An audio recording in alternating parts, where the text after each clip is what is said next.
Hi, we're Auction Conservation, and this is the Shoot Room Sessions.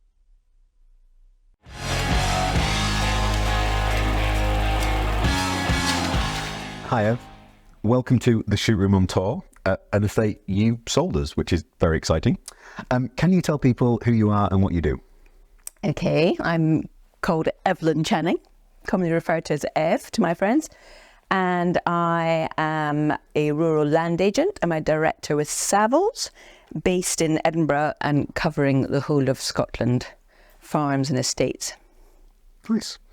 My favourite question in the Shoot Room, and how we always start off, is can you take us through your sort of life and career contents page? What are if you took the book off the shelf and opened it, what are those key chapters that have got you to be sitting here with us today? Okay, it's a very thin book. I think that's probably true. Because I've only ever worked for one employer. Okay. Start before I'm work. going to. I'm going to. So I'm a farmer's daughter, or I should say a farmer's daughter. Yeah, from Fife. My parents farmed there near St Andrews, and I'm one of two.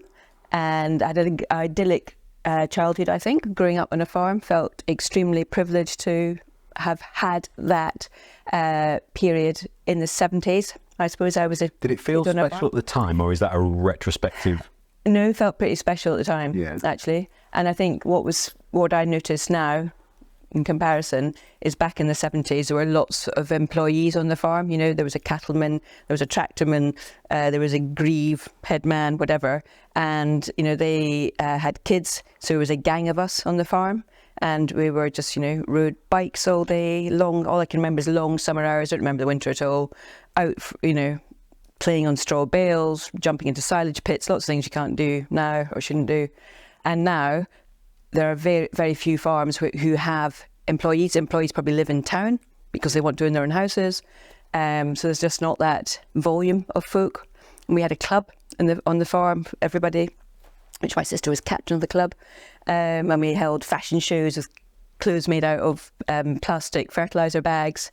And my granddad would be sitting in the front row with his octogenarian friends who were there to make big donations, etc. So it was just a lovely childhood. It was a mixed farm. It was cattle and sheep and crops and potatoes back in the day. So, you know, spend potato holidays as everyone had in Scotland. You went to work in the fields, and mine was slightly sort of gentrified, I suppose. I would go down in the morning with my piece, my sandwich, my flask of tea. We'd start picking the potatoes, and we'd do stop for your piece, and then by 11 o'clock, actually I just had enough of that, so I'd go back home to have my lunch in the farmhouse.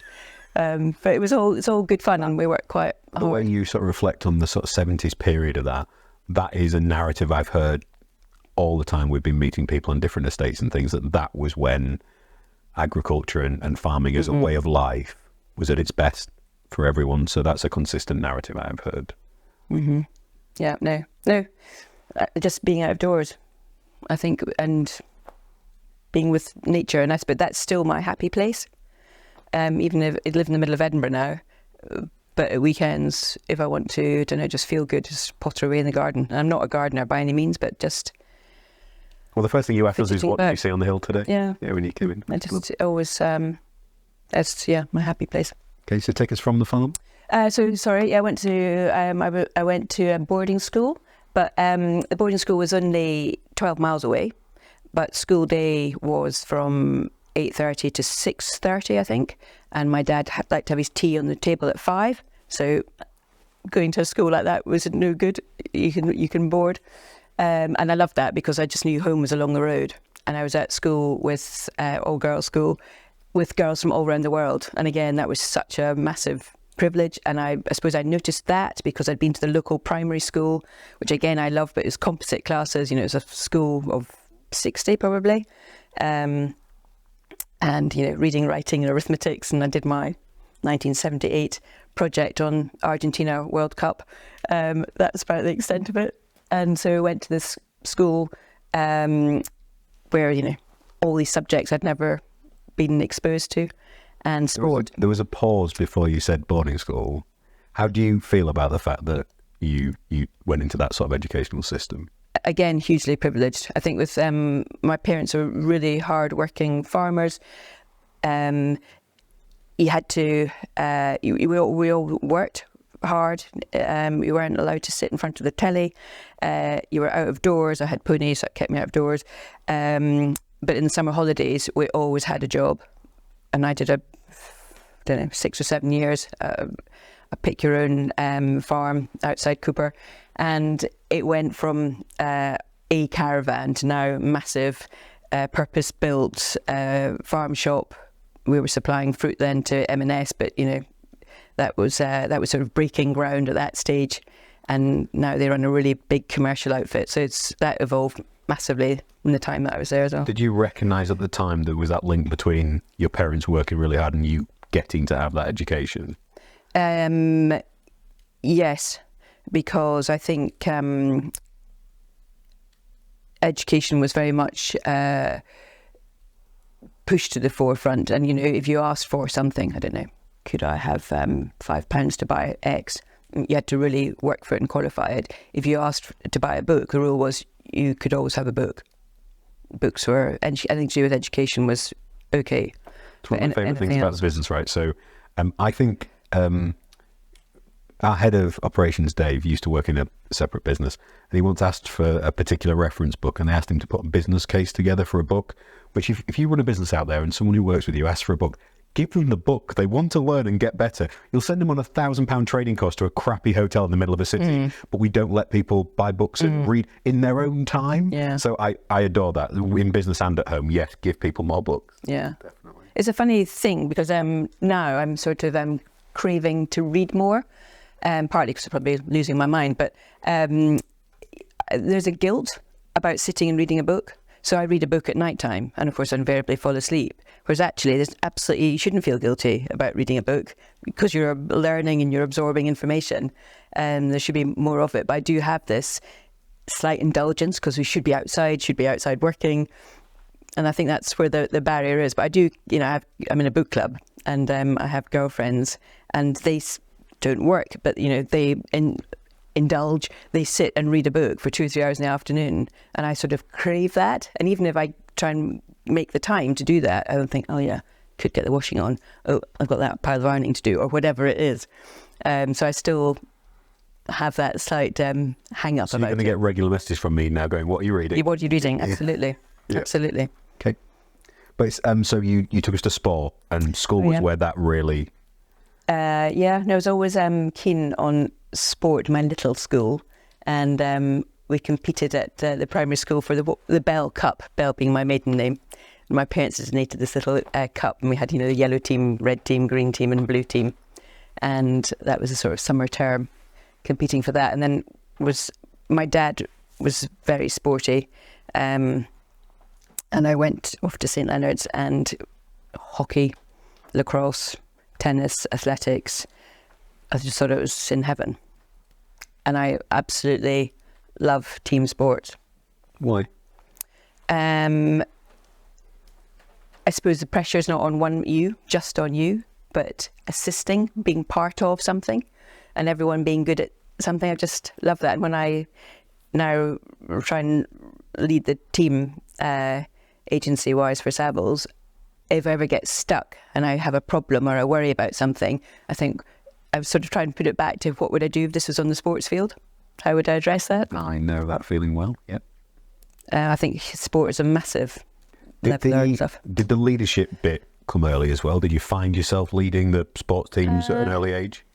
Bizarrely, yes. But if you said to me, do you think you're a leader or have you led much? I'd say no to that. But actually, now that you've flagged that, I think, I suppose. So I had a similar experience in that, so rugby teams and cricket teams. Yes, I like cricket, Chris.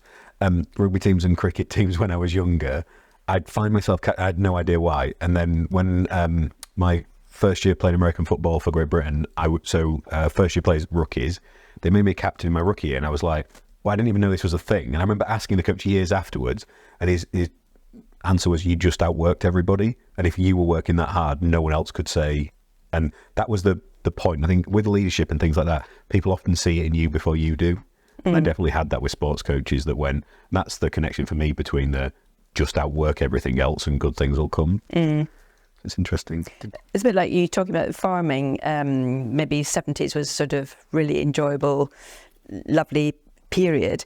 Sport now is so much more focused than it was in my day, when you just sort of did it off, this will sound terrible, I don't mean, just off raw talent. Yeah. One of my biggest regrets is not training hard enough. So you played for Great Britain. I'm not at that level, but I played lacrosse for Scotland, and I was always one of the first to get dropped because actually I didn't put the hours in. I had a boyfriend and I went off to see him every sort of fortnight or whatever. And I just, sometimes I think, gosh, if I'd really applied myself, I wonder how far I might have got. That's interesting. But on the flip side of that, I'm also quite happy with the experience that I had, and at least I had that. Was the boyfriend that got in the way of lacrosse the husband now? Yes. I mean, that's a pretty decent choice then, right? Yeah. If he's watching this, I apologise. Yeah. Okay, so take us from school. Okay, so school, I went to Reading University and did a degree in land management. Because I thought I wanted to do something outdoors, and didn't know much about land management. I got there by default. From about the age of 14, I wanted to be a vet, and then sport got in the way, and I thought, I'm not going to get the grades I need to be a vet. Do you think you'd have liked being a vet? Yes, although I had a family friend who, say he was 5 years older than me, vet, and he said, it's bloody hard. Yeah. Swearing. Both in terms of academia, but also physically. Yeah. And I think I would have wanted to be in a farm vet, not a... Yeah, and emotionally as well. I think. Yeah, so as you're brought up on the farm, you become very hardened to that. Yeah. And I do think, actually, I remember my mum saying this to me, you see birth and death all the time, and actually you don't become hardened to it, but it's part of life. And I think you're much more tuned into that, having been brought up on a farm. I think that's true of any experiences.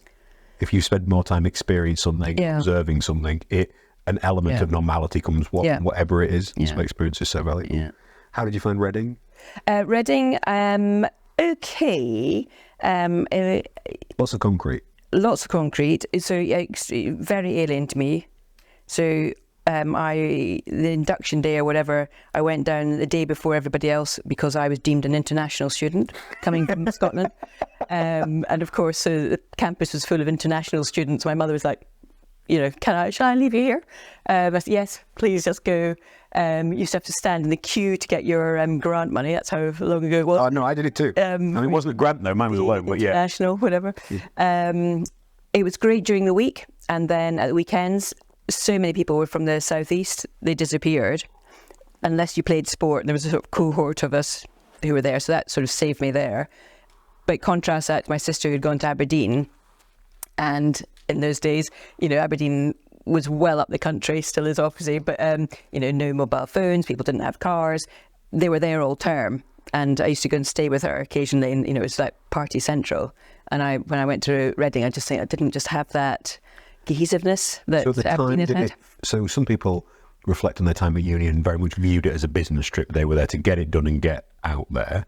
But it sounds like sport a big part of it. Did you have time to have fun there, or was it just I'm passing through? No, I had fun because I enjoyed the sport, and I played quite a lot of uni stuff and wider stuff.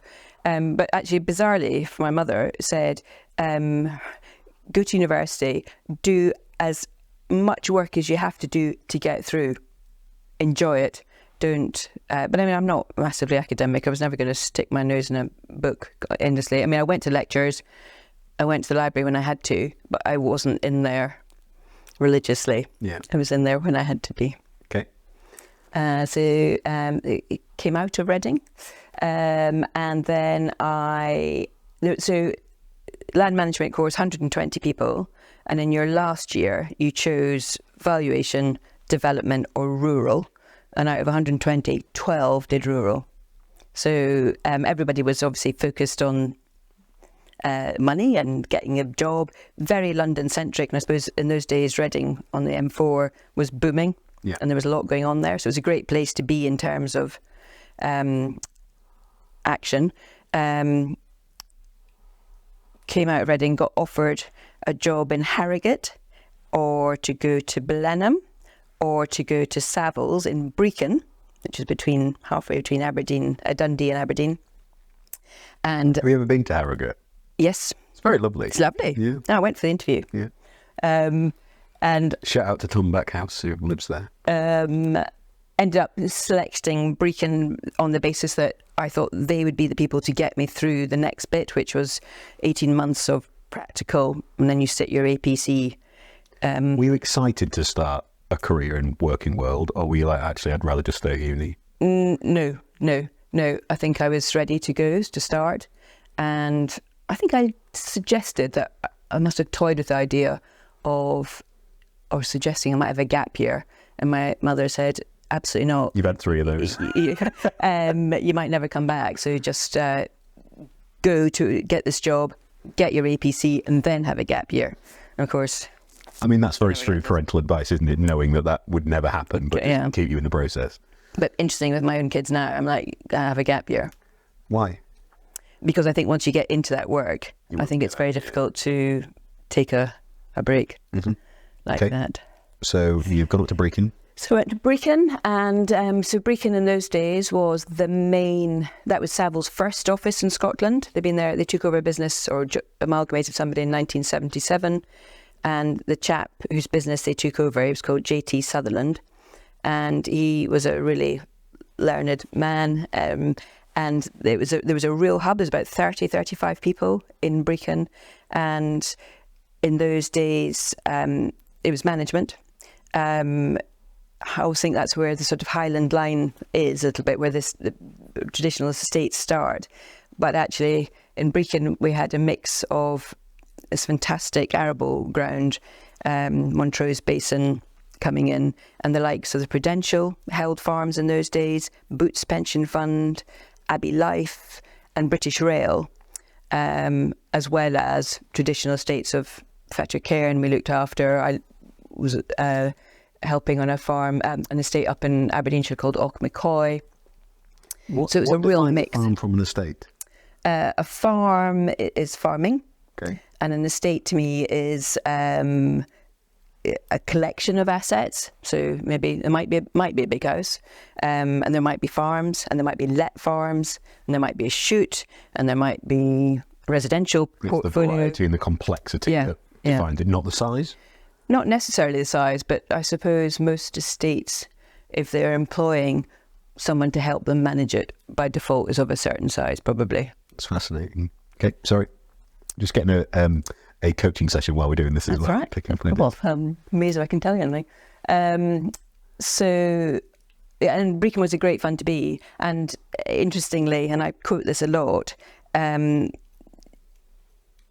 chap who was the graduate above me was Jamie McNabb, still with Savills, ran the residential team, now runs the country house team out of Edinburgh. Then myself. Next grad below me was Jonathan Henson, who's now head of rural for Savills in the UK. And the reason I think we're all still employed is that our training was so fantastic. And I worked for a chap called Ewan Barclay, who's still a consultant for Savills. And, the day I started, I was a week with the accounts girls. I was a week with the wages girls. I was a week with mappers. So I understood every single process of the And was that management. Standard Savills approach, or was that very much his approach in terms of how he taught? It was pretty much standard Savills approach, but I think Ewan had probably created it and therefore was passionate about it. And I worked for 4 different directors for different periods of time, and they were all totally different characters. They went about things totally differently. Their clients or the people they were looking after were totally different. So Ewan was pretty much private client. Peter Annand looked after the institutions. Roddy Willis looked after sporting clients, and that was his passion. So I got a real broad spectrum, and it was all about estate management. And then when I finally sort of fell into doing agency, the benefit of that has been fantastic, because I really understand, at least I hope I understand what it means to manage an estate and the intricacies that are involved. I love that approach. So we start every week with a meeting we call the Blackstone meeting, which is the entire team in a meeting where everything's discussed. We've stolen it from Blackstone, the investment group, because they pertain to do the same thing. And I literally mean everything is discussed from in front of interns to early career professionals to everything. And in the space of 2.5 years we've been doing OC, there's been one email that I've redacted, and there's been 2 documents I haven't shared in the entirety with the whole team. Because if you want young professionals to come into your company and be brilliant, you've got to give them information and access and exposure. Otherwise, even if they see you make a decision, they can't understand why, because they don't have the context or the information to do it. And we have got the most breathtakingly talented people, some of which are sat in the room behind the camera, thank you guys, who are just incredible and improving at such a pace, because like the experience you described, we give them the exposure and the information across the business. I think that's so important. I think it's interesting because you're obviously very modern and you're a young company and everything else, but we're probably trying to achieve the same sort of standards. I struggle nowadays. In the old days, that's my favourite expression, we were all on the telephone, and you'd be in a room of 10 people, and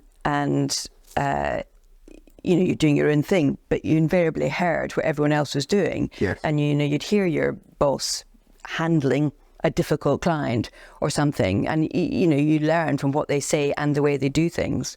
And equally, in the old days, we used to, every letter that left the office, there was a blue copy, a green copy, and a yellow copy, one for the file, one for where it went, and all the letters were put together and circulated around the office at the end of the week, and everyone had to tick off. And you'd flip through them and you'd see really well written letters, and again, You knew what good looked like. You knew what good looked like, and you were learning as well. And now, what I call silent communication, emails, you don't know what the person next door to you is doing, and we don't certainly blind copy people in or copy people in. But again, I don't think it's the same. But my thing in the office is go to the office, but make a noise. Yeah, Don't be there. sit. So when we go to the head office in Exeter, we sit in a sort of communal table in the middle of the sort of restaurant area, because we go to be there together and to see people. Yeah. We could go and sit in one of the offices, but that's no value. Point. Yeah. I think it's there's different experiences. So we've got our board who have exclusively worked in offices and have very much a similar description and experience that you're describing. I've done 50-50 pretty much in terms of our businesses, and I think there's a place for that time together, and we're so fortunate that we have the most amazing array of estates to spend that time together. Mm-hmm.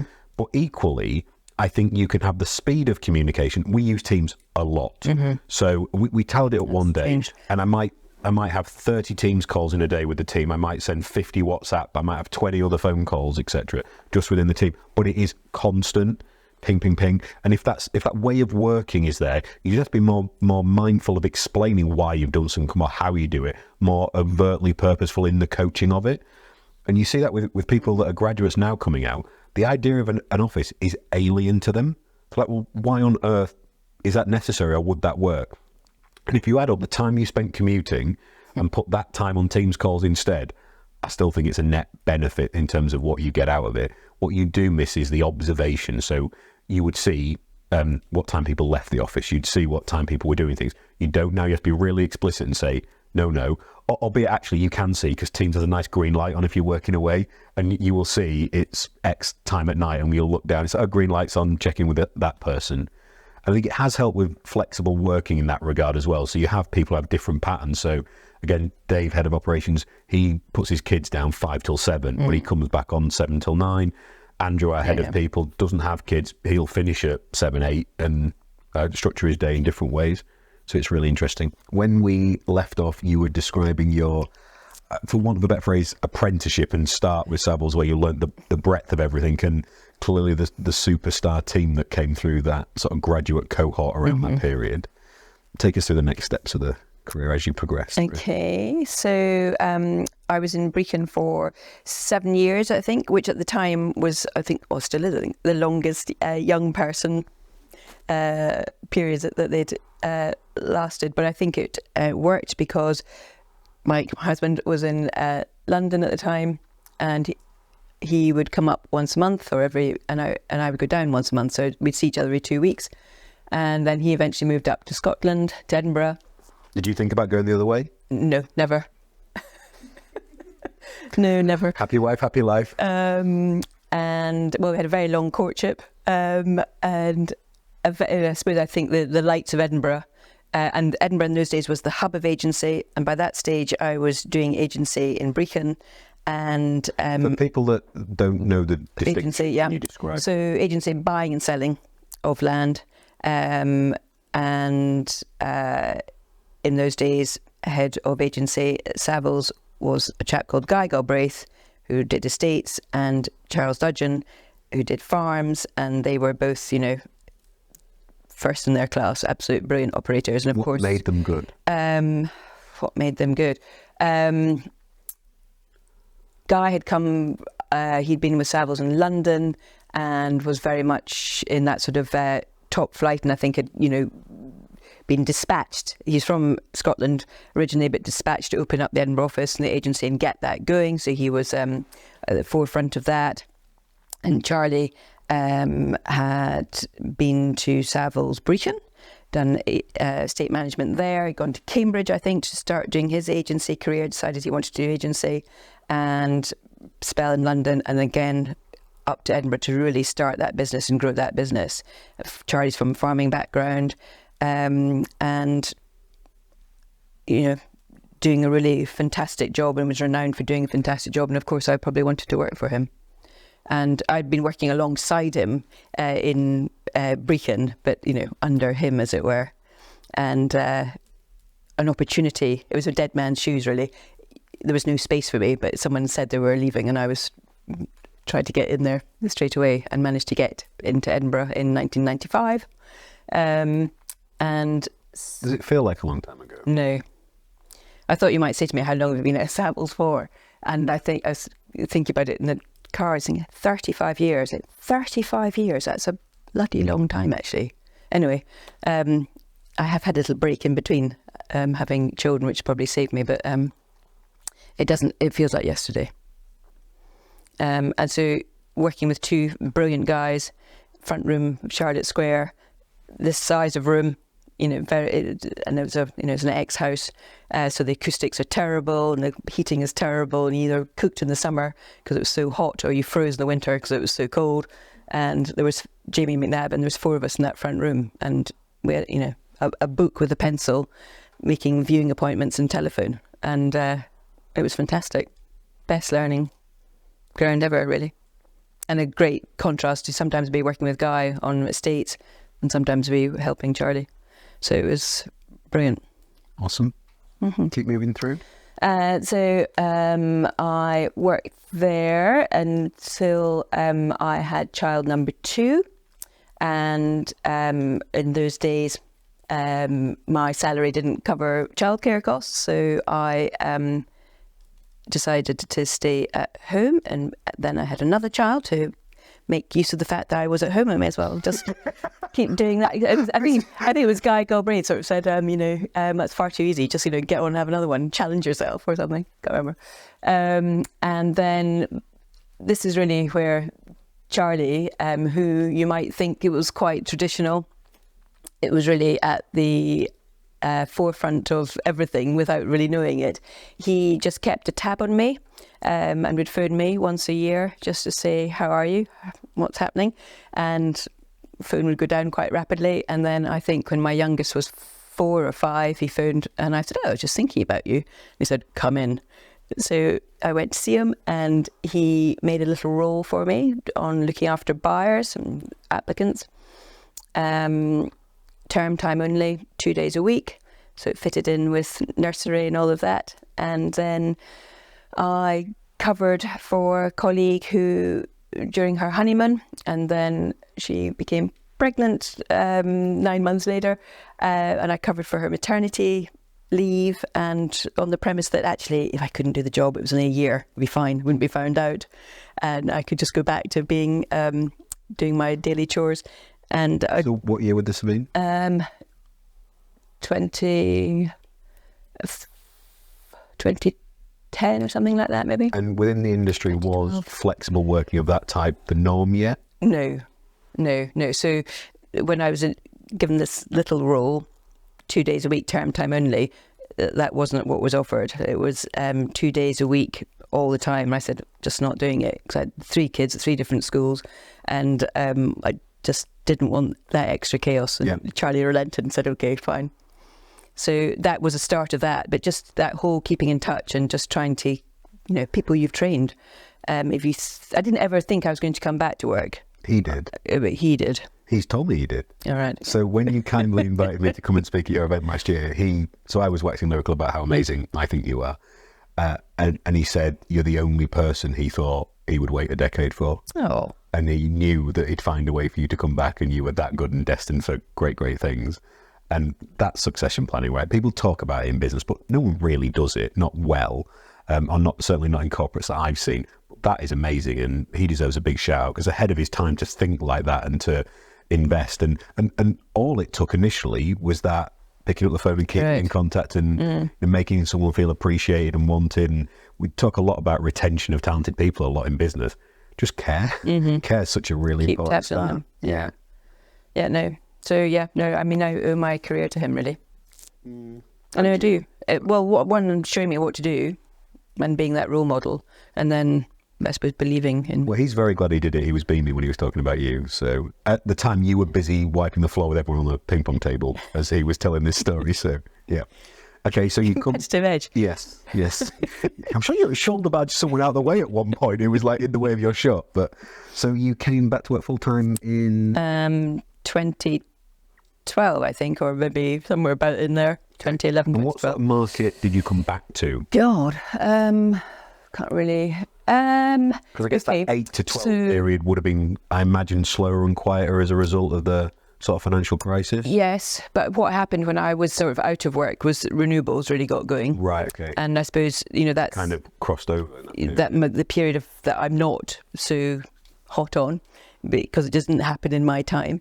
When I came back, I think the estate market was fairly sticky, but for a very long time, it's always been one buyer for each estate, and it's only, that's pretty generic, really. But I think I vaguely remember various conversations, and I think it was quite sticky then, which would, as you say, accord with financial crisis. And in those days, people buying estates were fund managers with their bonus. Yeah. They'd probably enjoyed sport in Scotland, and I have one of them. Exactly. Yep. Yeah, and that's changed for lots of different reasons. And farming, 2012, I can't remember where we were in the cycle, but if you look at a graph, farming values have basically done that, but there's been blips. Usually, when there's been something happening like reform of common agricultural policy or massive subsidy change, Brexit. Or Brexit. So you see these little blips, and after every period of uncertainty, the market shoots off again once you get past that.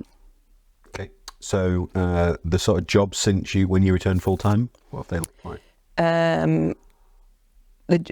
What specific roles since you came back? Okay. So came back into to the team in 2012, and then I think Charlie was head of Savills UK agency for rural at that stage, as well as running Scotland, and then he gave me the Scottish role in 2017, I think, maybe something like that. And then he carried on with the UK role, and then he stopped his UK role in 2020. Is he retired? He's a consultant. He's a consultant. That's interesting. I haven't seen that same thing in other industries. So those very talented, really well-connected people often adopt those style of consultancy roles in the sector. Mm-hmm. Yeah. I mean, their little black book is too good. And actually, what we tend to find is some of our jobs take a long time to come to fruition, and you're on that journey with the clients for maybe a change in succession or whatever. And without mentioning the states that you can't, can you talk us through an illustrative example of what a long one of those might look like, from first conversation to a sale? Yeah, sure. So like give an example of, say, Fetter Cairn Estate, where Kate Somerville had inherited Fetter Cairn from her father, and she'd taken over the management of it and was doing a fantastic role. She didn't have successors, and I think she got to a stage in her life where she thought, right, I've really set this estate up to, it's got to a certain point. I want to go and do other things in my life. And she asked us to come in and help her on that journey. And I don't know, let's say that was year 0. It probably took 4 years to get various things set up. Maybe I shouldn't name the estate. Might have to edit that. But for example, sometimes you might want to try to change the tenure setup, if you can, maybe go into limited partnerships with various people instead of full agricultural tenancies, or getting rents up to a certain level ready for sale, or what else might you be doing? And with Kate in the house, there's 200 years of stuff in that house that needs to be sorted through, make the place presentable for a sale. I think that's underestimated by people. So, the first estate we ever bought, the Lane Estate on Dartmoor, the family had never sold anything. They'd had it since the 1970s. The concept of selling a property was alien to them. So they're an amazing family, but it took 6 months for them to be comfortable with a surveyor coming round, and they were still in the process of individual pieces of china and cutlery were being given to different family members. The entire house had multicolored little stickers on it everywhere. They're distributing it, and they'd lost mum, last member of the sort of senior part of that family, so it was a very difficult process for them. But yeah, it took 6 months to do that transaction. But we had a great relationship with the sellers to the point whereby a year after that, they decided they would rather be closer to their grandkids than the sort of historic family home. They rang us and said, we couldn't face selling to anyone else. Will you please come in? Which I adored as because people said, oh no, this is too long, pull out, you shouldn't do this. But it was such a special estate, we wanted to do it. And as a result, we were able to combine two pieces back together. That was really lovely. One you told me about, I remember us discussing, you said I had the first conversation with the owners 8 years previous. And it hadn't occurred to me that it would be that long a process. Yeah. No, I went to see a farmer this week, who I went to see in 2015. Not any further forward down the line of selling, but, at some stage, possibly, there might be a change. But I quite like that. I like that's the plus side of the job, is actually you become, I hope, friends with your clients, and you've always wanted to do a good job for your clients. But those that you're sort of really close to, you become part of. We've not had a crossword with a seller, and we're still on. Can drop an email. Some of them we still meet for dinner occasionally, and so really lovely in terms of that way. And that's how when we set off to buy land, I wanted it to feel that way, because even buying a house can be a horrible process. It was like, no, we're going to try and be the kindest people to work with. In fact, I won't say which deal it was, but we were working on one, and there was a particularly ridiculous call at the other side, and you rang me afterwards and said, I shouldn't be doing this, but thank you for being amiable on it and making this work. They were being crazy, but it was fine. And I was like, if that's what it needs to look like and work with, we'll go with it, because I just want people to enjoy the experience as much as you possibly can. It's pretty torturous, really, and sometimes I feel I forget that you once you've even done the deal, there's then the moving out bit, which is horrendous for some people. We haven't seen that really. Most of ours, certainly in Scotland, haven't been occupied properties. Yes. Whereas in England, we've had more of that, I think. We've had the whole range of things we bought one in Wales where brother and sister, mum and dad had gone into end-of-life care, sadly. Brother and sister were in their late 30s, maybe 40s, lived away, just wanted their money out quickly, and they literally abandoned the property, and on the day of completion went, oh, we're not clearing anything. So we had family clothes and photographs and like childhood memories, and they were like, so we worked with a local charity to try and use stuff as best as we can across the community, but it was like, we did not expect to sort of deal with that, through to houses where everything's gone, including light bulbs. So we've had the whole spectrum, and you never know what you're going to get. Although we've just done an acquisition in Cornwall, and this will come out after that. And those sellers have been the most incredible people. Like, they couldn't have been kinder and more supportive, and have been wonderful. Can Can you talk people through and pick the time period that makes the most sense, whether it's the average day, week, month? What does your job look like? What does my job look like? Well, I suppose every job has a vague pattern to it, from the start being going out to see the client, a potential client.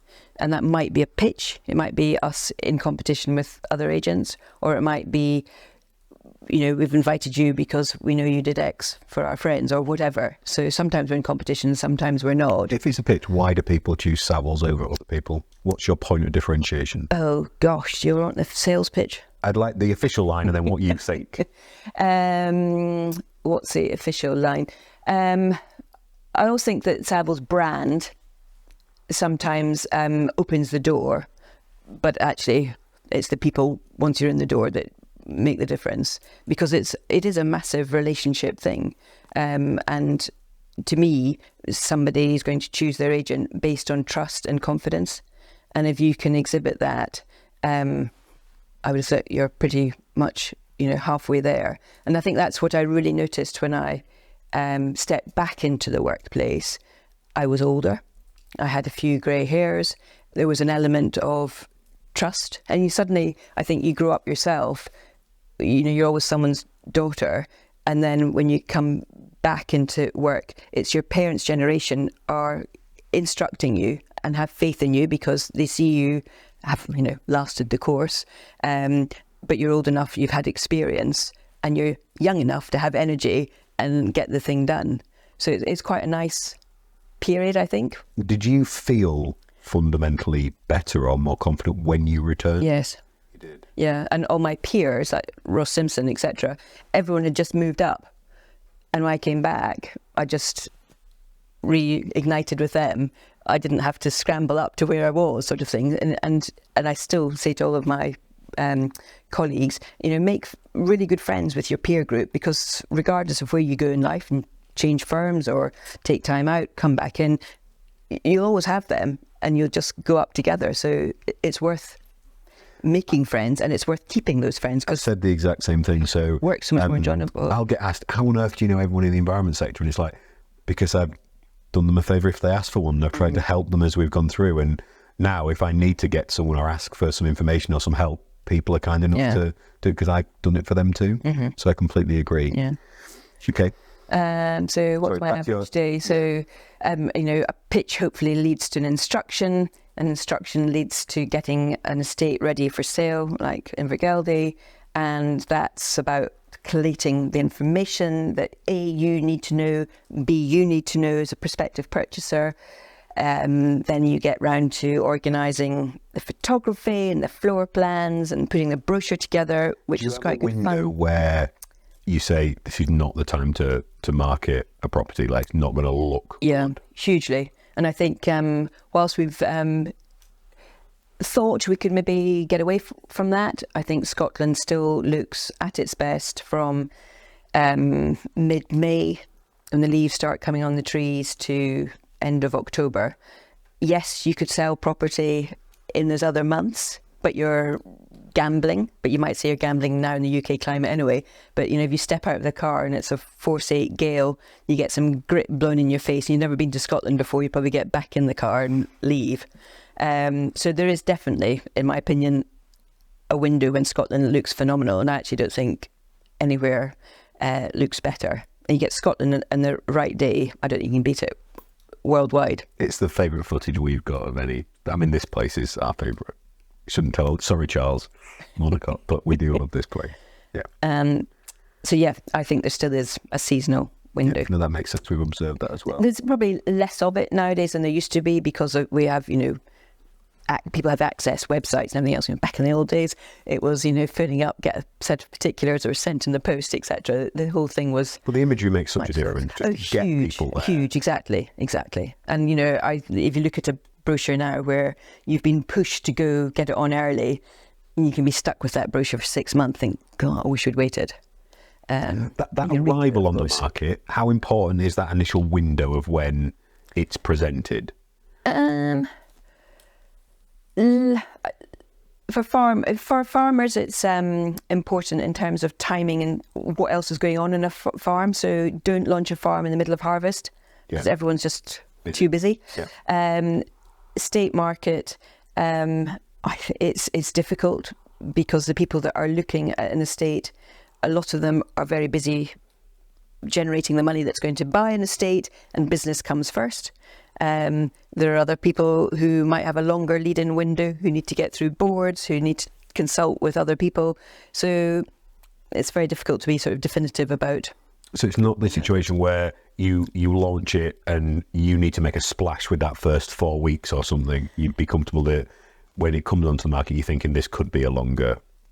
Yes, but I think we do always try and make a splash so that we get some headlines and we try and generate some free editorial coverage.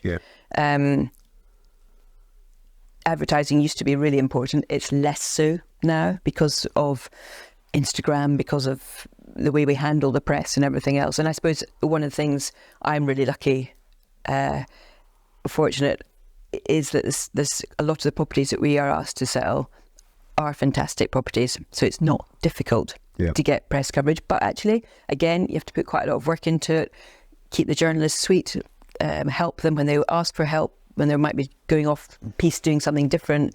I always make time for journalists, and I've done well out of it because we get really good coverage. You are often quoted in lots of interesting things. In fact, one yesterday that came in, there's you quoted alongside Fee, our Director of Property.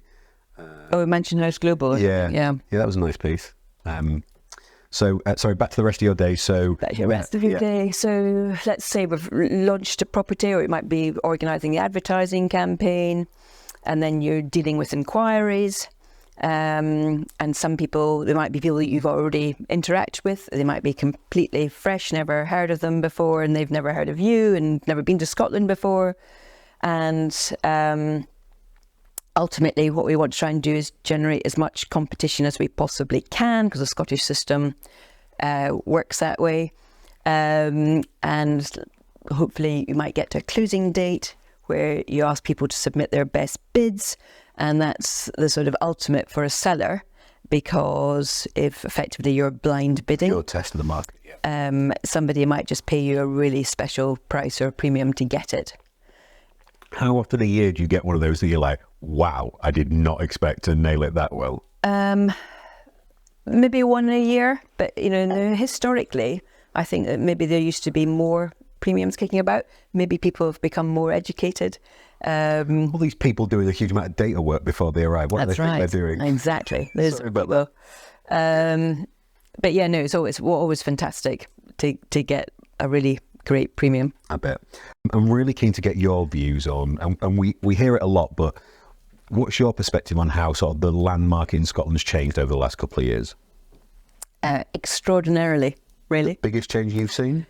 Yes, must be, really. Because it's really been repurposed. It's really extraordinary.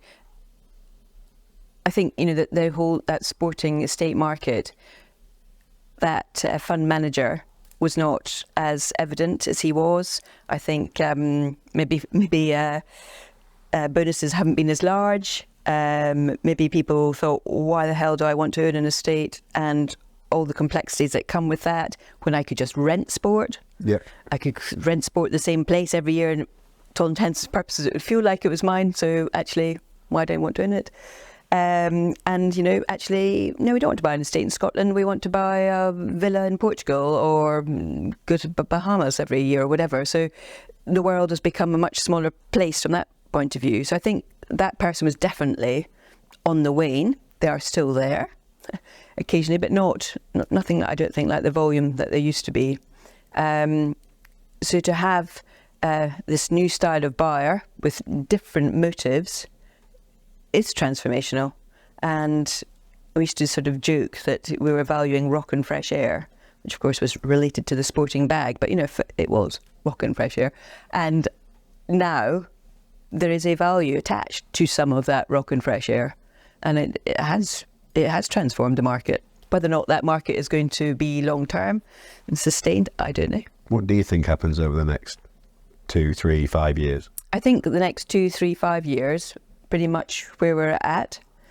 There'll be more people, I think, looking at it who are braver. I think there's a lot of people who would like to go into that space, who maybe don't have the finance just lined up or the commitment to go yet, or are still learning, observing. But I think there will be more that come in. We're seeing it every day. Every day I get missed. Have you seen this new group? Have you seen this? The ecosystem is popping at the moment with not just companies that want to, lots of them that want to deliver projects on landscapes, some that want to buy, but each of the individual little bits, whether it's people looking at bracken control or different approaches to tree planting or deer management or seed sourcing, we are getting all those little startups that are building a natural capital economy. It's so exciting. I mean, it is exciting in that land, potentially, is one of the solutions to the climate crisis, and obviously biodiversity loss, etc.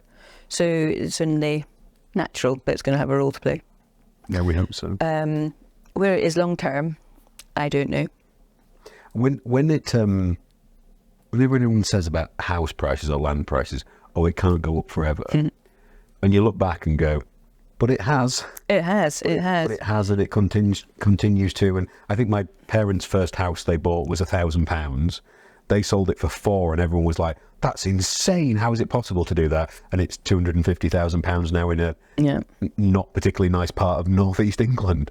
So these things do increase dramatically over time. And I once read a psychologist's view of the human mind can't consider a length of time like 30, 40, 50 years very well. We don't process that out well enough, which makes sense as to, well, of course it won't stay that way forever, or how is it possible to be that way?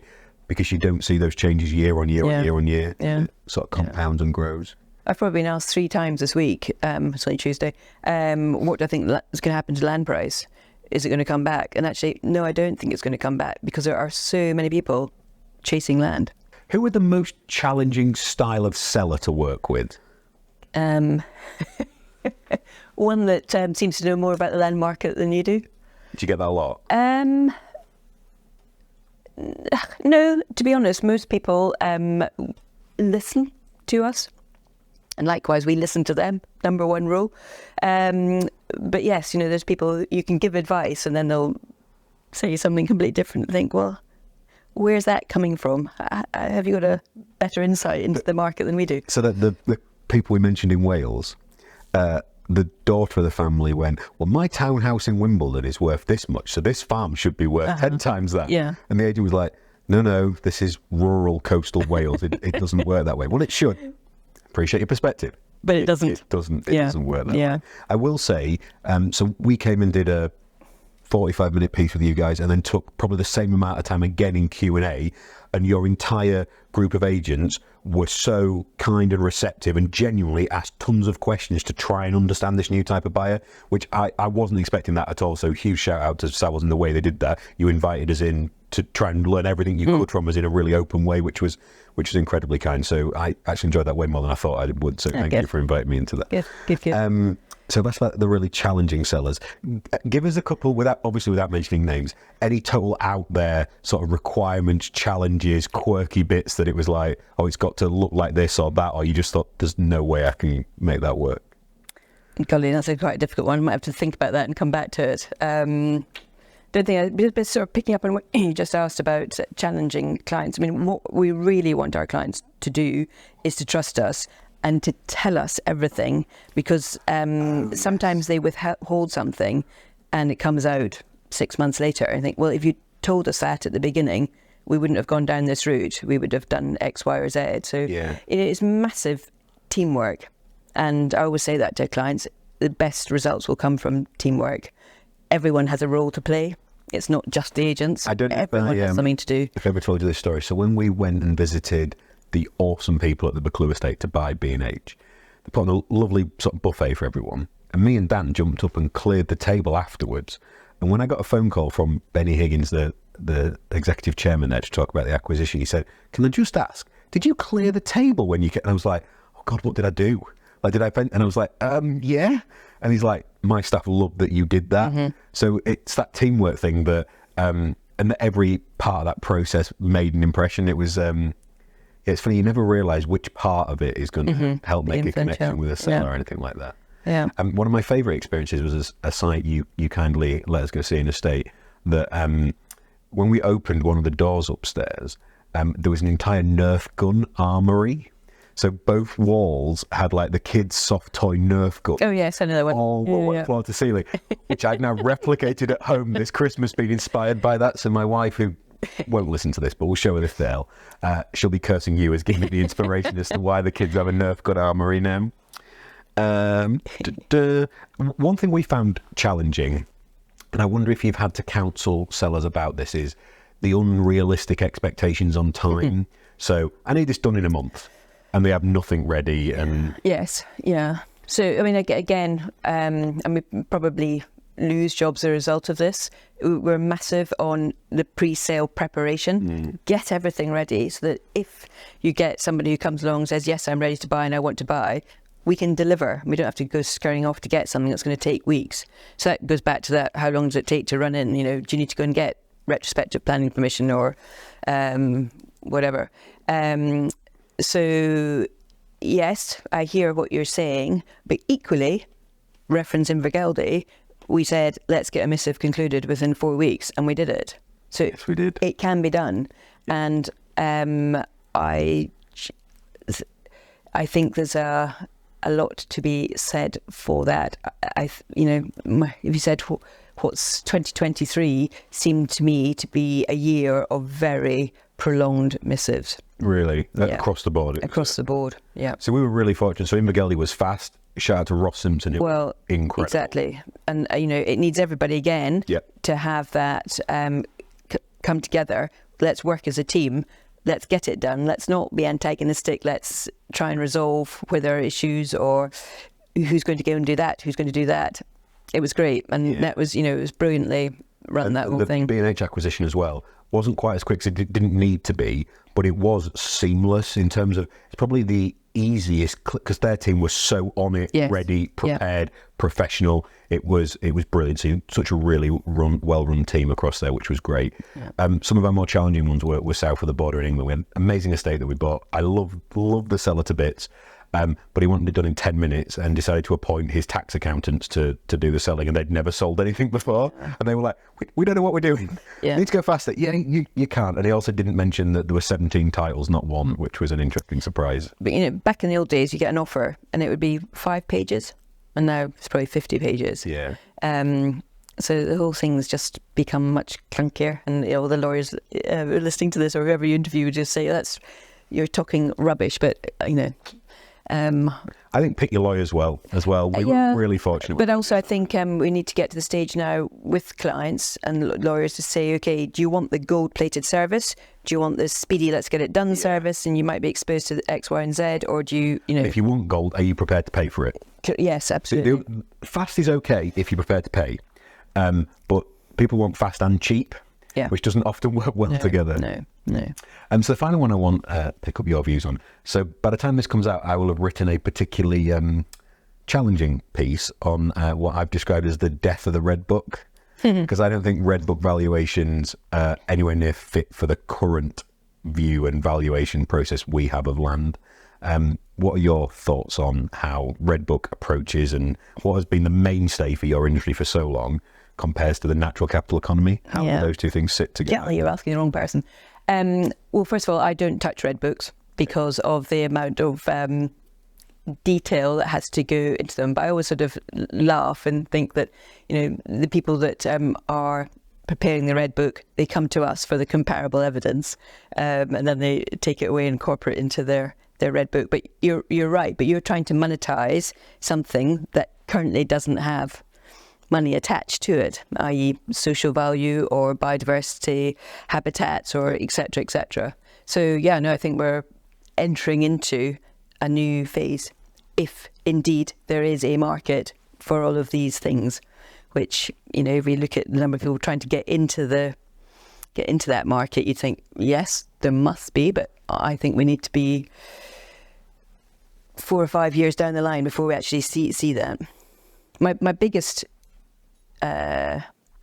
question mark to self is, here's land value, are all these things, social values, everything else on top, or does land value come down and bid and social values making up some of that? I don't know where that we are in that.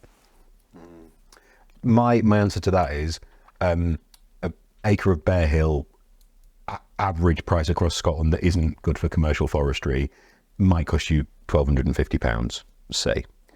In that same area, you might pay £3,000 for amenity woodland. I don't see a way that you can add environmental improvement and benefit and see a subtraction in value. I think the worst you would do is create an amenity woodland as a result of it. And even if that only provides a reversion to enjoyment and whatever the future of sporting looks like, I still don't see how it can drop in value over that period. Well, I think because there are so many people after land, I just don't think land value is going to drop. No, and that's a perfect point to bring us to the end of it. Nor do I. I've wanted to do this since I first met you. You're one of our absolute favourite people to work with in terms of acquisitions in Scotland, because you are honest, you do what you say you'll do, you're kind about it, and I always feel like you want to create a team to get stuff done, and that's exactly how you want to work as well. So thank you so much for coming and being a guest on the show. Thanks for asking me. I feel very flattered and honoured to be asked.